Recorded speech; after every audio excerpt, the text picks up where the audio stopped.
Today, we're going to talk about subclinical disease. What is subclinical disease? Subclinical disease is an evaluation process where we go looking for disease before you have your first symptom. This is where prevention techniques are incredibly powerful. We can ensure that you won't go down the path of a heart attack or stroke or Alzheimer's disease or kidney failure, for example, if we look for disease early before you have your first symptom. That's what subclinical disease is. So historically in the medical community, we've looked for risk factors. We've looked for signs and symptoms, but we haven't looked for the disease process. Actually, how healthy are your arteries that give the blood supply to the heart, for example, or to the brain, before someone experiences a symptom or before they have 4, 5, 10 risk factors that we can't seem to ideally control.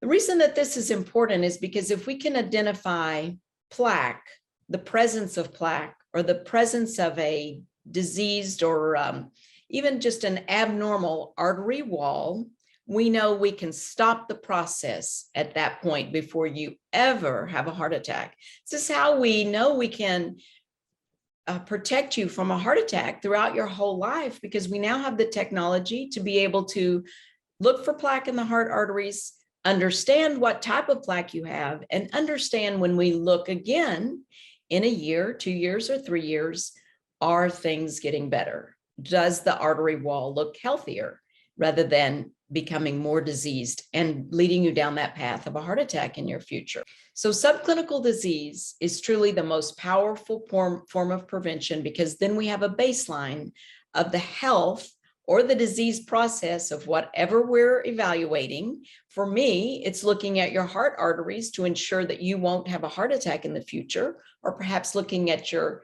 arteries in the neck, the carotid arteries, before you have a stroke or before you develop Alzheimer's, to ensure that whatever the arteries look like today, they look better tomorrow, or they look better in 1 year when we look again. So you'll hear various examples of these type of subclinical disease evaluation techniques. Cleerly Health is one. Maybe you've heard of CIMT, the ultrasound of the carotid arteries. There's a variety of ways that we can try to actually identify the disease process, and you feel just fine. That's where the life-saving work begins.